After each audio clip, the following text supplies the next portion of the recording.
Welcome back, ladies and gentlemen, the Tantalus System Holdings channel, transforming utilities and communities. Joining us, as always, the Chief Executive Officer, Peter Londo. Welcome, sir.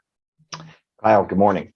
A pleasure to have you, man. It's a pretty exciting day. You guys are just starting to release some interims here. And before we dive down into that, I just want to reiterate with your recent acquisition of the Congruitive to accelerate the digitization of the electric grid to prepare for the impact of EVs and the continued expansion of your smart grid solutions. Do you mind rolling back, giving us a quick preview of 2021 and then talking about where we're going in 2022 with this kind of interim financial release?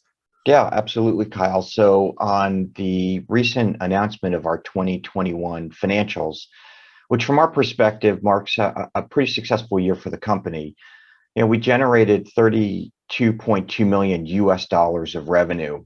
That's slightly down year over year compared to 2020.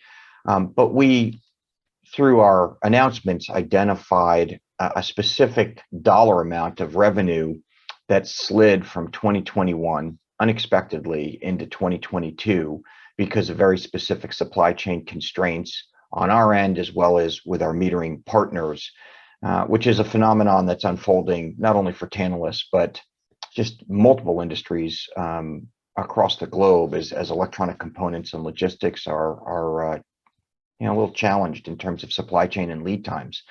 But we generated strong gross margins in excess of 45%. And as you move through the income statement, we reported a negative adjusted EBITDA number of $1.2 million.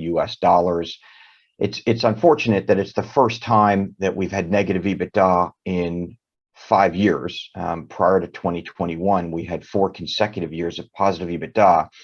But that negative EBITDA is really a reflection of us absorbing the expenses that are new for Tantalus in going public in 2021. In addition to the expenses of going public, we lost the benefit of our SHRED R&D credits that we got from the Canadian government as a private Canadian controlled business. And we've witnessed some increases in our cost of goods sold and in our logistics of building products and shipping them to utilities across North America. So it's really a combination of those 3 issues.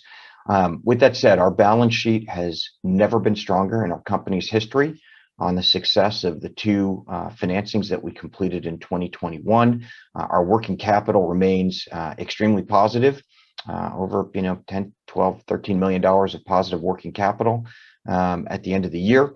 And similarly, our cash balance at that year end, very strong. And ultimately, it was the balance sheet strength that allowed us to execute and finance our first acquisition as a public company that we announced at the very end of January with our acquisition of Congruitive. Yeah, now moving forward here, do you mind offering a little bit of guidance? How do you see these supply chains working themselves out? Is inflation going to bake in here for you guys on any aspect of those products? And how does that look moving forward? Yeah, so for 2022, at the high level, we're entering the year, we entered the year and are continuing to see that through Q1 and through the filings that we issued yesterday with strong momentum. Going into the year, as I'd mentioned, our orders grew 27.5% year over year, 2020 to 2021, which is a great indication for us of the urgency and the increased activity of the utility industry that we support. That increase in orders of 27.5% leads to the highest backlog that we've ever had entering into a calendar year. And what I mean by that is we've shared that we have $27 million of revenue already in hand for the 2022 calendar year. That's not our aggregate backlog. That's just the backlog that's ultimately scheduled to be shipped this calendar year. And so between orders last year providing strong visibility and backlog for 2022, and we feel very confident about being able to scale our revenue profile successfully, despite some of the continued challenges that you've referenced. As it relates to the supply chain, we're seeing a few different things unfold.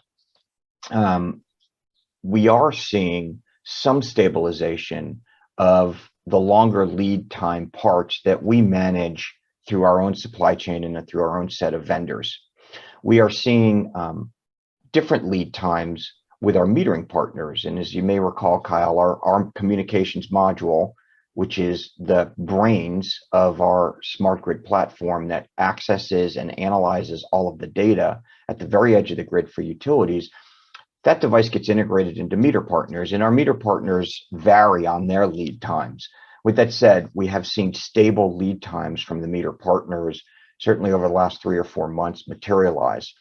As long as lead times stabilize, we can manage around that effectively and plan for deployments and plan for our revenue.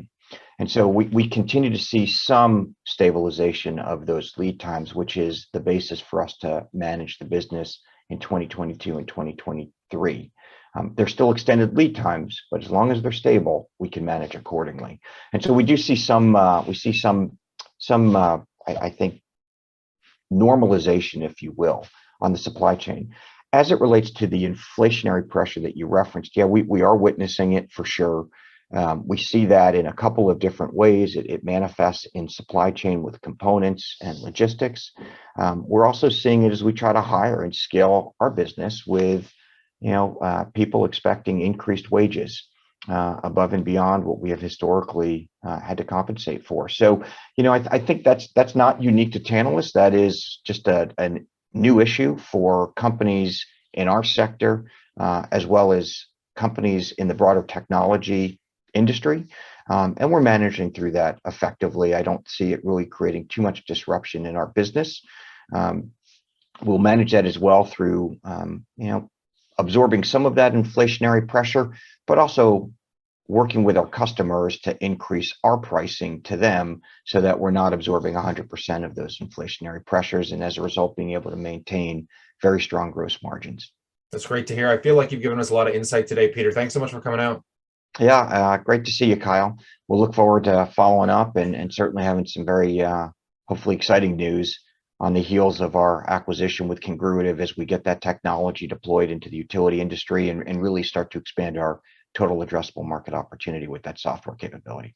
Looking So forward thanks for having to it. On that note, folks, I want to pass that question off to you. Let us know what you think in the comment section below. And as always, consider subscribing, because as the news comes down the wire, we'll continue to update you here. But stay cool, stay awesome, and I look forward to catching you in the next one. Great to see you.